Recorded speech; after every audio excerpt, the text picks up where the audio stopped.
Class 11th maths exercise 9.2 sequence and series solve NCERT question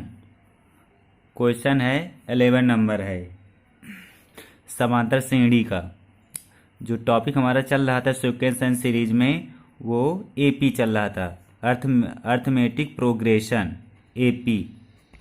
समांतर श्रेणी। Question है यदि किसी समांतर श्रेणी के प्रथम पी क्यू आर पदों का योगफल क्रमशः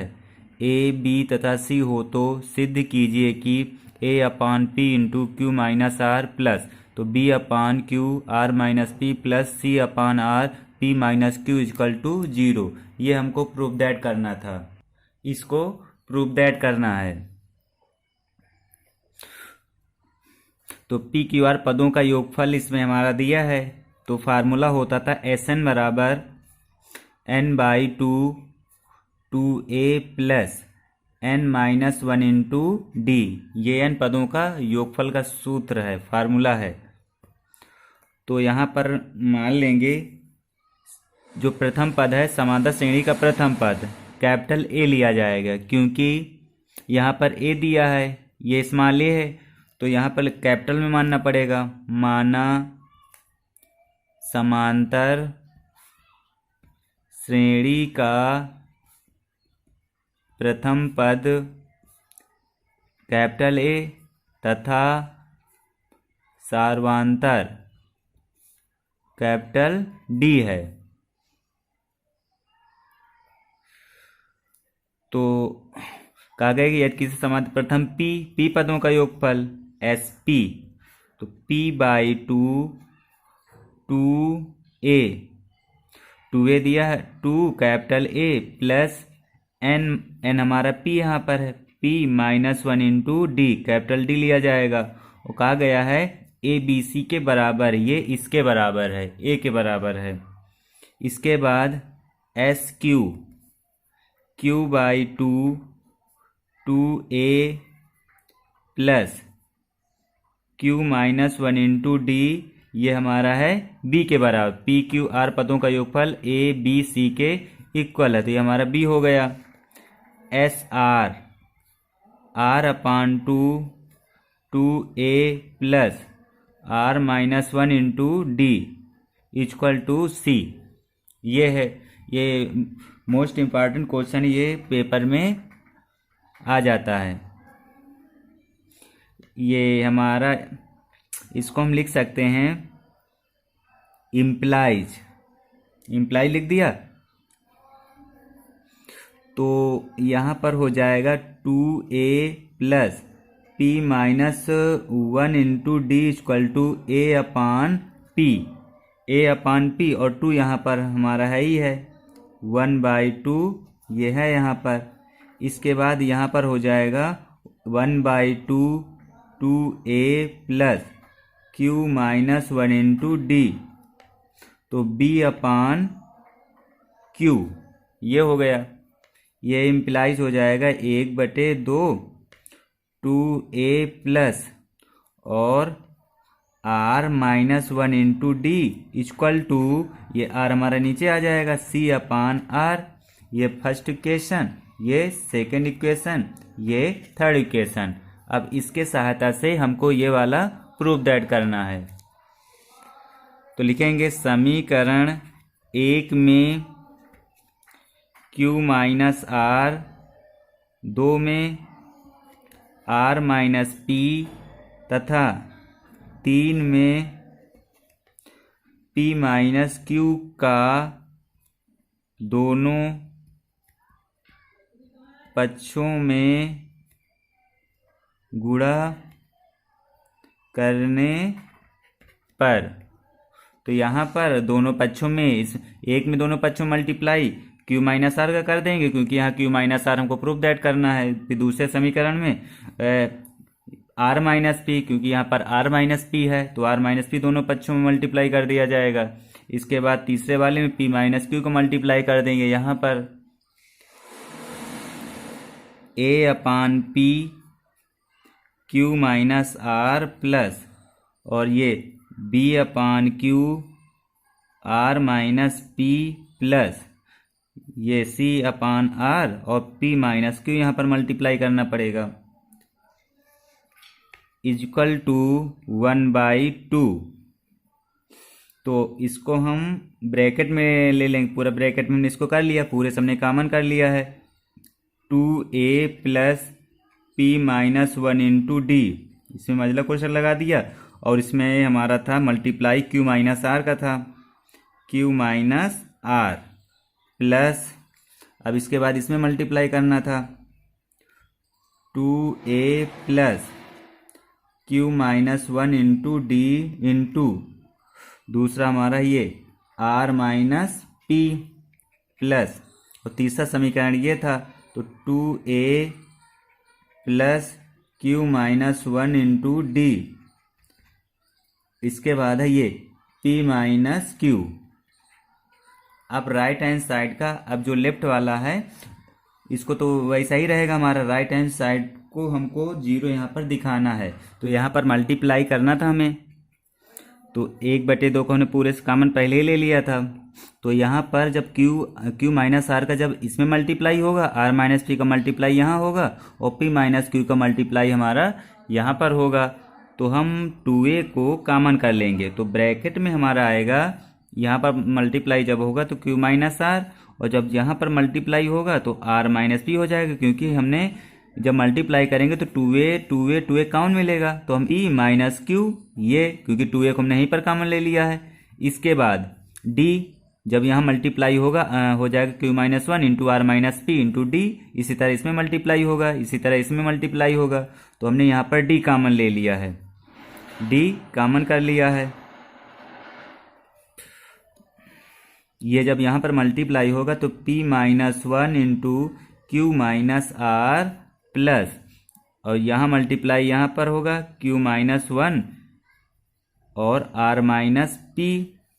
प्लस और p माइनस क्यू का मल्टीप्लाई यहाँ होगा q minus 1 into P minus Q, ये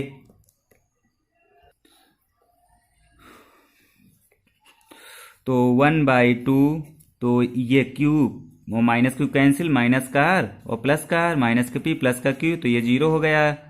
ये वाला टर्म हमारा 0 हो गया प्लस इसके बाद d यहाँ पर q को मल्टीप्लाई पूरे में कर देंगे तो pq और माइनस का q माइनस r का कर देंगे, माइनस का rp और प्लस का r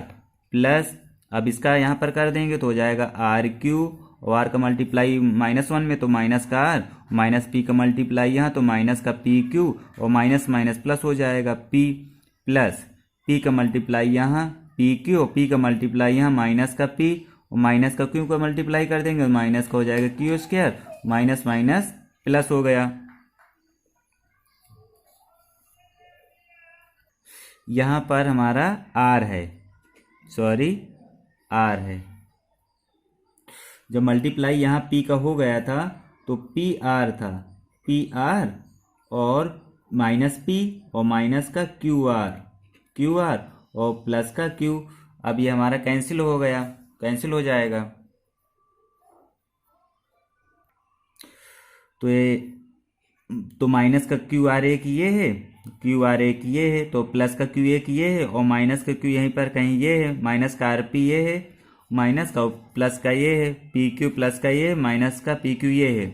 r माइनस का ये है और प्लस का r ये है, प्लस का p ये है और माइनस का p ये है, तो ये हमारा 1/2 इक्वल टू 0, ये तो ये हमारा प्रूफ दैट हो गया। अगला क्वेश्चन है,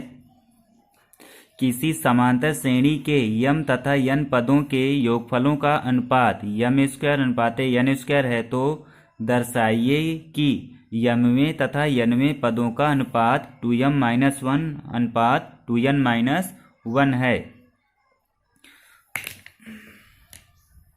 तो किसी समांतर श्रेणी के यम तथा n पदों का योगफल, माना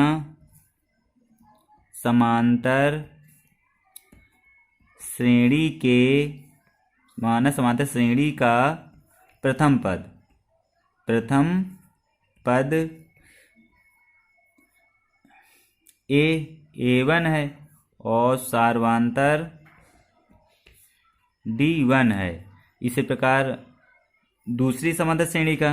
ये तो पहली समांतर श्रेणी का है, माना पहली लिख लिया जाए। दूसरी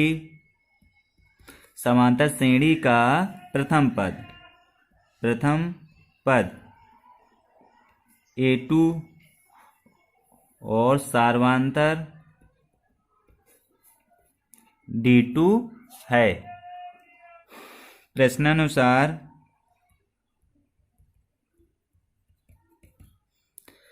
पहली समांतर श्रेणी का योगफल, पहली समांतर श्रेणी का योगफल अपान दूसरी समांतर श्रेणी का योगफल, तो हमारा इक्वल है यम स्क्वायर अनुपात एन स्क्वायर, तो यम स्क्वायर बटे N square, n/2 2a1 plus n-1 into d1 upon n/2 2a2 d2 equal to m square upon n square. ये दो से ये दो कैंसिल, यहाँ पर m है, यहाँ m है हमारा है, तो ये हो जाएगा m अपान n। तो 2a1 plus m-1 into d1, और ये n हमारा ये अपान में आ गया है, upon 2a2 plus n-1 into d2 equal to, तो m square upon n square. ये m से ये m कैंसिल, ये n से हमारा ये कैंसिल, तो इसको लिख सकते हैं 2a1 plus m-1 into d1 अपान, तो आप लोग ये समझ ही रहे हो, 2a2 और n-1 into d2 equal to m upon n। लेकिन हमको ये कहा गया कि m में तथा n में पदों का अनुपात हमारा 2m-1 और 2n-1 होना चाहिए, तो tm अपान tn का जो अनुपात है 2m-1 अपान और 2n-1, तो इसको लिख सकते हैं 1 प्लस m-1 इंटू d1 अपान दूसरी समांतर श्रेणी का जन्म पद, तो a2 plus m-1 into d2, ये हमारे इसके बराबर है। तो ये चीज़ कुछ बननी चाहिए, यही हमको प्रूफ दैट करना है। राइट हैंड साइड में 2m-1 अपान 2n-1 हमको लाना है। अगर हम m के स्थान में 2m-1 और n के स्थान में 2n-1 को हम इस पर लेफ्ट हैंड साइड में पुट कर देंगे, वैल्यू को रख देंगे, तो यहाँ लिख दिया जाए कि m equal to 2m-1 and n equal to 2n-1 का मान रखने पर, तो यहाँ पर वैल्यू को पुट कर देंगे, क्योंकि ये हमको प्रूफ दैट करना था, जो भी हम लगाए सवाल, ये 2m-1 अपान 2n-1 को प्रूफ दैट करना है, इसलिए हमने m के स्थान में 2m-1 और n के स्थान में 2n-1 को रख दिया है। वैल्यू को जब पुट करेंगे तो 2a1 प्लस m के स्थान में हमको रखना था 2m-1 माइनस का 1 d1 अपान और 2a2 प्लस और n के स्थान में 2n-1 और -1 इंटू d2 इक्वल टू, तो m के स्थान में रखना था 2m-1 अपान और n के स्थान में 2n-1 रखना था, क्योंकि हमको राइट हैंड साइड में 2m-1 और 2n-1 को प्रूफ दैट करना था, इसलिए हमने m और n के मान रखे हैं। 2a1 प्लस, तो यहाँ पर हो जाएगा 2m-2 तो d1 अपान 2a2 प्लस, तो यहाँ पर हो जाएगा 2n-2 और d2 equal to 2m-1 upon 2n-1। अब इसमें दो को हम कॉमन ले लेंगे, a1 प्लस, तो m-1 into d1 upon 2a2 plus n-1 into d2 equal to 2m-1/2n-1, ये कैंसिल हो जाएगा। तो a1 plus m-1 into d1 और a2 plus n-1 into d2 equal to 2m-1 upon और 2n-1। तो प्रूफ दैट हो गया। तो ये हमारा Tm है और ये हमारा है Tn है। तो 2m-1 upon 2n-1 proof that हो गया।